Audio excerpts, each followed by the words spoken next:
Hello everyone, welcome again to Ease Learning. This is Monica और आज आपकी 5 minute concept series में हम डिस्कस करेंगे लीडरशिप स्टाइल्स।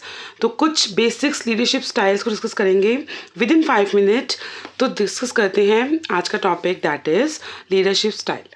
देखिए क्या है leadership style. The way leaders influence their followers is called leadership style.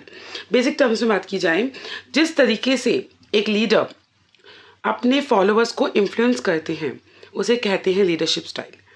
कई बार लीडर्स बहुत स्ट्रिक्ट होते हैं तो उस लीडरशिप स्टाइल का क्या नाम है।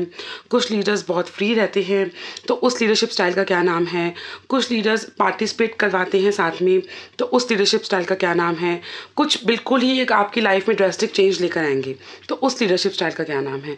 तो कुछ बेसिक लीडरशिप स्टाइल्स हम डिस्कस करेंगे, जैसे कि transformational, transactional, democratic, autocratic and laser-fair. ठीक है, तो स्टार्ट करते हैं आज की क्लास को। The first leadership styles we have is transformational leadership. Transformational leadership style, देखिए नाम से जाएंगे, ट्रांसफॉर्मेशन मीन्स ट्रांसफॉर्म कर देना, ठीक है, काया पलट कर देना बेसिकली। तो कई बार आपकी लाइफ में ऐसे इन्फ्लुएंसर्स, लीडर्स आते हैं जो आपको बहुत इन्फ्लुएंस करते हैं, एक इंस्पिरेशन देते हैं। जैसे आजकल बहुत सारे स्टार्टअप्स आ रहे हैं, तो कुछ स्टार्टअप्स बिल्कुल ज़ीरो से जब स्टार्ट होते हैं और बहुत ही अच्छे ग्रोथ लेवल पे हैं तो आप भी इंस्पायर होते हैं कि हम भी कर सकते हैं। और ऐसे मेंटर रियल लाइफ में जब आपसे कनेक्टेड हो जाएं आपके वर्क प्लेस पे, तो उसमें आपकी जो ट्रांसफॉर्मेशन में वो हेल्प करेंगे। ठीक है, आपके अंदर जो पॉजिटिव चेंज वो लेकर आएंगे, that is transformation leadership style. It is leadership styles in which leaders motivate, inspire and encourage followers. तो कई बार बेसिक डेफिनेशंस आती हैं, असर्शन रीज़न के क्वेश्चंस आते हैं जिसमें आप बेसिक चीज़ें समझते हैं तभी आप आंसर कर पाएंगे। कि ट्रांसफॉर्मेशन में आपको 3 बेसिक कॉन्सेप्ट्स का ध्यान रखना है, that is these leaders are motivate, inspire and encourage. Motivate, inspire and encourage किस लिए? पॉजिटिव चेंज लेके आएंगे। एम्प्लॉयज़ को कुछ एक टास्क देंगे, गोल्स देंगे, कंसिस्टेंटली पुश करेंगे काम के लिए। ठीक है, आपको डेडलाइन से पहले काम करने की एक हैबिट डेवलप करेंगे और आपका एक ओवरऑल ट्रांसफॉर्मेशन करेंगे। बहुत ही कॉम्प्लेक्स और चैलेंजेस जब आएंगे तब कैसे डील करना है, तो ये सब सीखते हैं आप ट्रांसफॉर्मेशन लीडरशिप में। क्लियर? और सबसे इफेक्टिव अगर लीडरशिप स्टाइल कोई है, that is transformational leadership. Next we have transactional leadership. Transactional leaders links employees performance with rewards. The basic definition it that is कि जो एम्प्लॉय की परफॉर्मेंस है वो अपने रिवॉर्ड्स और इंसेंटिव से कनेक्ट कर दी। Employees performance is connected with rewards and incentives, कि ज़्यादा अच्छा काम करोगे तो आपको रिवॉर्ड मिलेगा, और अच्छा काम करोगे इंसेंटिव मिलेगा, कुछ ना कुछ मिलता रहेगा आपको, कम करोगे तो नहीं मिलेगा। तो ट्रांजैक्शंस या मीन्स लेन देन, कि आपने इतना काम किया, इतने टारगेट अचीव किए तो आपको ये मिला।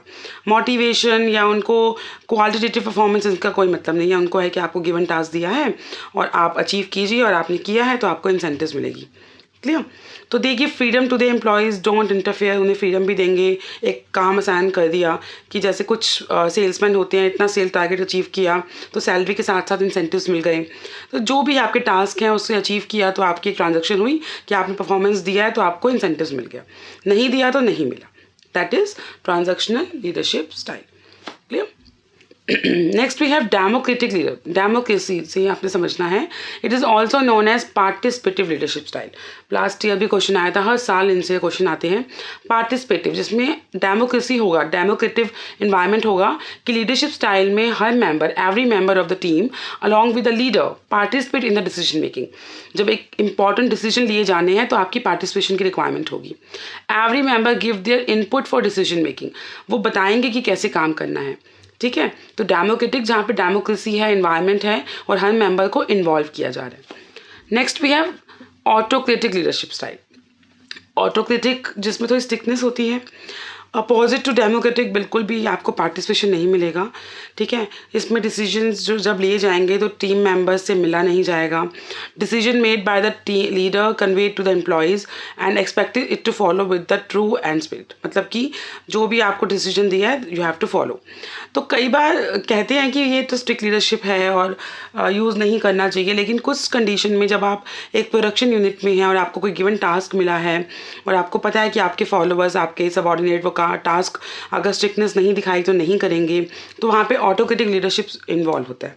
मान लीजिए कोई प्रोडक्शन यूनिट है, उसको 1000 यूनिट प्रोड्यूस करनी है और सबमिट करना है, और ऐसे में उसे स्ट्रिक्टनेस रखनी होगी कि हर पर्सन अपना गिवन टास्क को टाइम से करे, जिससे कि आगे आने वाली जो असाइंड यूनिट्स हैं वो अपना टारगेट अचीव कर पाएँ। तो ऑटोक्रेटिक में कुछ स्ट्रिक्टनेस होगी, मेंबर्स को इन्वॉल्व नहीं किया जाएगा, डिसीजंस में इन्वॉल्व नहीं किया जाएगा, उन्हें सिर्फ गिवन टास्क असाइन किया जाएगा और उसे उस टास्क को कंप्लीट करना है।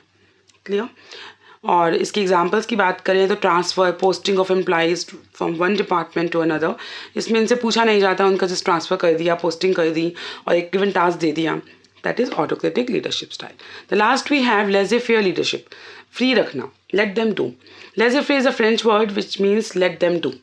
ये तभी पॉसिबल होता है जब लीडर को अपने सबॉर्डिनेट्स पे बिलीव होता है कि वो काम कर लेंगे, उन्हें बार बार इंटरफेयर नहीं करेंगे, उनको गाइडेंस की भी रिक्वायरमेंट नहीं है, उन्हें सिर्फ काम दिया गया है कि आपको ये काम करना है।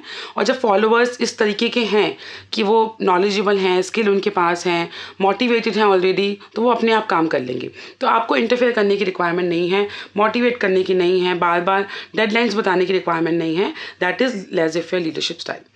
ये आपके टॉप मैनेजमेंट में भी यूज़ होगा, जैसे सीईओ है, मैनेजिंग डायरेक्टर हैं, जीएम हैं, इनको आप काम नहीं बताएंगे, ठीक है, इनको आपके ऑनर्स काम नहीं बताएंगे, ये अपने आप काम कर लेंगे, लेज़र फेयर है।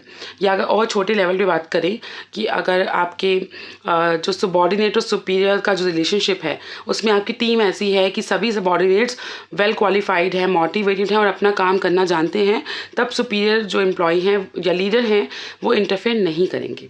ठीक है, डिपेंड करता है फॉलोअर पे कि वो किस तरीके से हैं। बहुत बिल्कुल काम नहीं कर रहे हैं तो आप ऑटोक्रेटिक लीडरशिप यूज़ करेंगे, उन्हें काम असाइन करेंगे और डेडलाइन देंगे, you have to complete it. और आपको पता है कि रिवॉर्ड के लिए काम कर रहे हैं तो उन्हें ट्रांजैक्शन की बात करेंगे। और ट्रांसफॉर्मेशन सबसे इफेक्टिव लीडरशिप स्टाइल है। ट्रांसफॉर्मेशन जिससे पूरा ट्रांसफॉर्म कर देना, पर्सन को ही चेंज कर देना इन अ पॉजिटिव वे। वो चैलेंजेस फेस करना, स्किल सीखना सब सीख जाते हैं ट्रांसफॉर्मेशन में। तो कुछ 5 लीडरशिप स्टाइल डिस्कस किए हमने विद इन 5 मिनट। तो पहला था that is transformational which is very very important. Next we have transactional, लेन देन करना, परफॉर्मेंस दी, रिवॉर्ड मिला। नेक्स्ट वी हैव डेमोक्रेटिक, जिसमें टीम मेंबर्स को इन्वॉल्व करना, डेमोक्रेसी रखना। देन ऑटोक्रेटिक, ऑटोक्रेटिक में आप इन्वॉल्व नहीं करेंगे, स्ट्रिक्टनेस होगी, डिसीजंस में इन्वॉल्व नहीं करेंगे। Laser fair, late them do, जो उन्हें करना है वो करने दीजिए। ठीक है, तो ये आपके 5 बेसिक लीडरशिप स्टाइल थे जो विद इन 5 मिनट हमने डिस्कस किए हैं। आई होप आपको क्लास अच्छी लगी होगी। इसके बाद नेक्स्ट जो आपका जो व्हाट्सएप ग्रुप है उससे इससे कनेक्टेड PYQs से क्वेश्चंस में शेयर करूंगी ताकि आप आंसर भी कर पाएँ। आपको कॉन्सेप्ट समझ आ गया, अब आप आंसर करेंगे, क्वेश्चन अटैम्प्ट करेंगे। तो जिन्होंने भी ग्रुप ज्वाइन नहीं किया, डिस्क्रिप्शन में लिंक है, आप ज्वाइन कर सकते हैं। That is totally free of cost. तो आपको PDF भी मिल रहे हैं, क्वेश्चंस भी मिल रहे हैं और PYQs के आप डेली आंसर्स भी कर पाएंगे। ठीक है, तो मिलते हैं नेक्स्ट क्लास में। Okay then.